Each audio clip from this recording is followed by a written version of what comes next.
Débora, antes da gente começar, 15 de dezembro, aniversário da minha mãe. Dona Latife está fazendo 85 anos.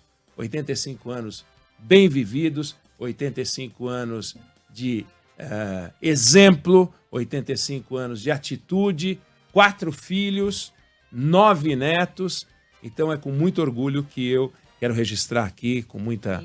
É muito legal. Parabéns. Ela é a nossa ouvinte. Todos os dias está aqui com a gente. Essa artista talentosíssima que fez o Mini Oeneg, o Eneguinho, a Debrinha, o Fabinho França. É isso. Os bonecos de... Como é que chama mesmo? É Mirigumi, Omiguri, Gurmiguri. Ela que sabe. Ela que sabe. Daqui a pouco ela reescreve aqui para eu não falar. Aquele bonequinho tem um nome. de crochê. Amigurumi. Amigurumi.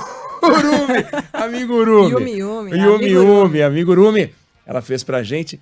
Linda, querida. Mãe, parabéns, tudo de bom e muita felicidade. Semana que vem eu vou tirar folga. Essa é a folga de Natal. Estarei lá. Minha mãe, meu pai, meus irmãos moram em Fortaleza. Bom. Então vou lá visitá-los e vamos estar juntos. Manda um beijão pra Dona Latife. Beijo! Parabéns. E, olha, ontem a gente falou aqui, Débora, sobre a decisão do governo de nomear para a presidência do Banco Central alguém que não poderia ser presidente do Banco Central. Perdão, do BNDES. Que não poderia ser presidente do BNDES. Porque a legislação em vigor, que vale para o BNDES e vale para todas as estatais, uma delas é a lei das estatais. E a lei das estatais diz que não pode ocupar um cargo de direção ou de presidente de uma estatal alguém envolvido com política há menos de 3 anos. Então, 36 meses ou mais, ok, liberado. Menos do que isso, não. E dizer que o Aloysio Mercadante não está envolvido com política há menos de 3 anos, beira o ridículo. E ainda assim, anteontem à tarde, o presidente eleito Luiz Inácio Lula da Silva anunciou o nome de Aloysio Mercadante para a presidência do BNDES.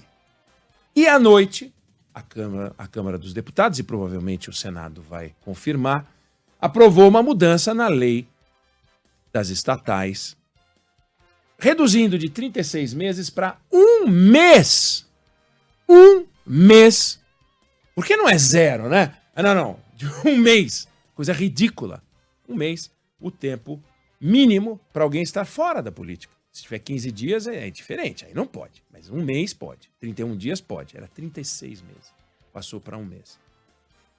E é evidente que aquilo foi uma mudança, que essa mudança foi feita para, a partir de agora, baixar a régua na escolha dos dirigentes de estatais. Então, o que o Congresso Nacional atual, a partir do ano que vem começa um novo Congresso, mas o que esse Congresso está discutindo, está definindo, e o novo governo está definindo é o seguinte: para nós, aquela limitação não é boa, não é legal exigir que um dirigente de estatal tenha, no mínimo, 3 anos de distância da política partidária. Não é legal. A gente quer menos. A gente quer poder colocar as pessoas que estão há pouco tempo. E não é 2 anos e meio, senão teriam colocado 2 anos e meio. Não são 2 anos, senão teriam colocado 2 anos. Nem 1 ano. 1 mês. 1 mês. Ou seja, termina o mandato dos deputados e também de 1/3 do Senado agora, em dezembro. Quem sabe, né? Em fevereiro, depois de definida a nova mesa da Câmara e do Senado, a gente não pega e espalha deputado que não se reelegeu, espalha senador que não se reelegeu, espalha candidato a prefeito que não se elegeu, espalha candidato ao governo que ficou para trás e ocupa como aquele chocolatinho em cima do brigadeiro, enche de político nas estatais. A gente já viu isso. A gente já viu isso acontecer. Aí, a discussão sempre vai ser o seguinte: nossa, como você é ingênuo. E a gente não tem o direito de ser ingênuo. Como você é ingênuo? Os vigaristas que ocupavam os cargos de comando da Petrobras, os Renato Duque da vida, eram todos funcionários de carreira. Não eram pessoas que estavam há menos de 3 anos na política. Eles nunca estiveram na política. Não eram funcionários da política. Aquele Paulo Roberto Costa lá, Renato Duque, todos aqueles, Cerveró, funcionários de carreira da Petrobras, passariam pela lei das estatais que o presidente Michel Temer aprovou depois do escândalo, do absurdo esquema que foi descoberto no Petrolão. Ok, de fato, eles passariam. Isso significa que a gente tem que reduzir um sistema de controle, e aí vem o seguinte, um alerta da Lava Jato, foi um alerta que ficou decorrente da Operação Lava Jato, é o seguinte, a gente não pode criminalizar a política. E a Lava Jato criminalizou a política. A gente não pode fazer isso. Então, qualquer coisa que a gente generalize é um risco. Você pega o caso daquele anestesista que abusou da paciente, que estava em trabalho de parto, e ele abusou sexualmente dela. Estupro. Você não vai condenar os anestesistas por causa disso. O policial que comete um exagero, comete um crime, passa dos limites, você não vai condenar a polícia por causa disso. Um jornalista que comete um erro, fala o que não deve, agride alguém, comete um crime, você não vai condenar a imprensa por causa disso. Também você não vai condenar a classe política, porque aqui ou ali um ou outro político fizeram estrepulia. Mas esse alerta não nos autoriza a baixar a régua e achar que, posto que a gente não pode criminalizar nada e não deve criminalizar, a gente não precisa ter sistema de controle. Precisa ter sistema de controle. Precisa ter compliance, precisa ter legislação. E a gente tinha uma legislação que estava aí, prevendo 3 anos no mínimo, entre outras coisas, para ocupar um cargo numa estatal. E eis que o governo não conseguiu imaginar um único nome que pudesse ocupar o BNDES entre 215 milhões de brasileiros. Não tem um que possa ser o presidente do BNDES, tem que ser aquele que não pode ser pela legislação em vigor. E a gente vai lá e muda a lei. Olha o sinal que a gente está dando. Primeiro sinal que a gente está dando a gente não acha importante a restrição.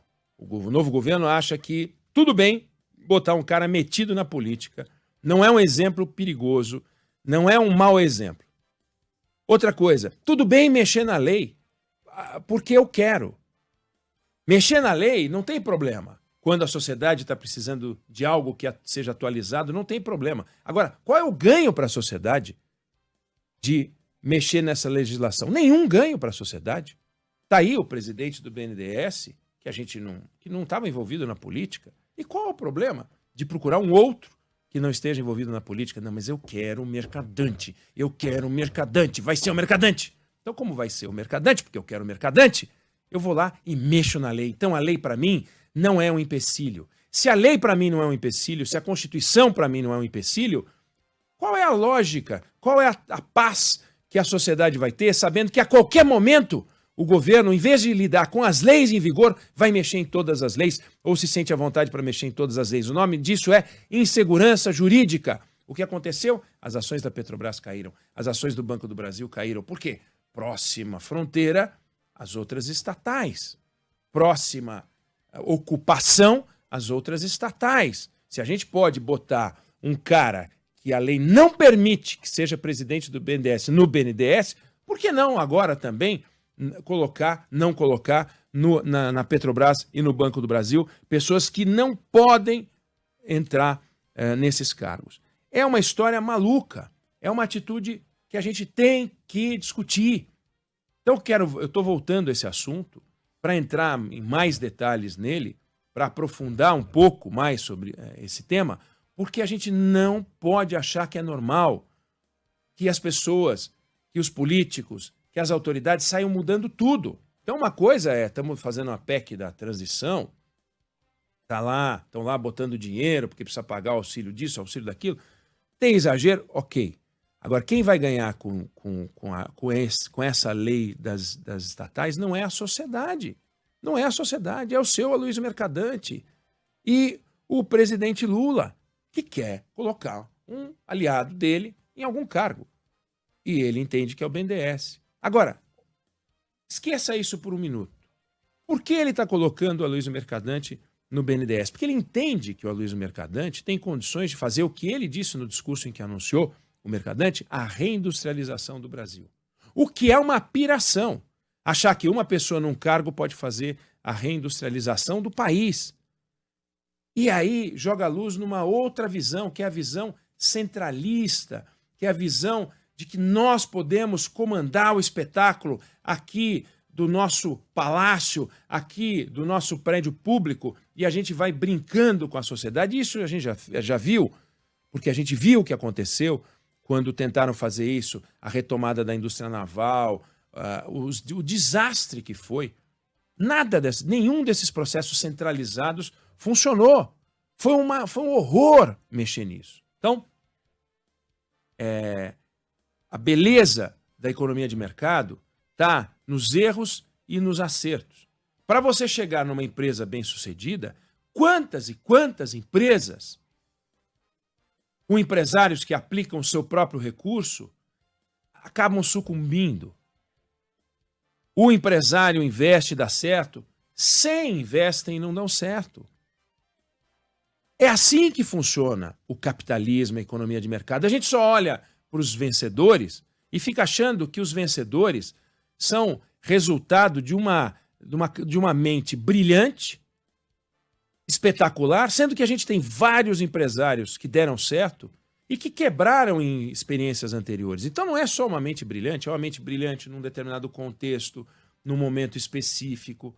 E agora o senhor Mercadante vai decidir lá do prédio do BNDES aonde aplicar os recursos do Estado brasileiro ou de fundos de investimento que vão ser geridos pelo BNDES, ou vão dar juros subsidiados para esse ou aquele setor, resultado de uma reflexão de burocratas, de técnicos.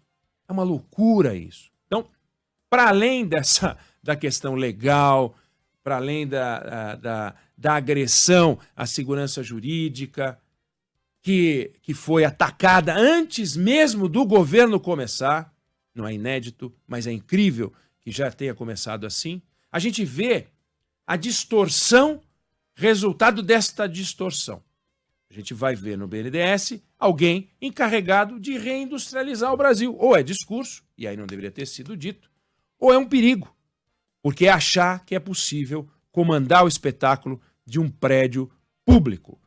Ou seja, é a volta a uma visão dirigista perigosíssima e que deu no que deu. Foi um fracasso. Aonde essa visão dirigista entrou, o Brasil fracassou. E eu não me refiro ao início nos anos 50, nos anos 40, quando o Brasil não tinha dinheiro para poder fazer nada e você tinha que fazer um fomento aqui ou ali. Nós estamos em plena era do mercado de capitais e a gente não pode ficar selecionando gente, não. Ou a gente ataca os juros de uma forma geral para que todo mundo consiga investir, ou então a gente vai ver a seleção aqui e ali dos eleitos do rei, dos eleitos dos amigos do rei, o que é um grande perigo. É isso aí. Vamos ficar de olhos bem abertos.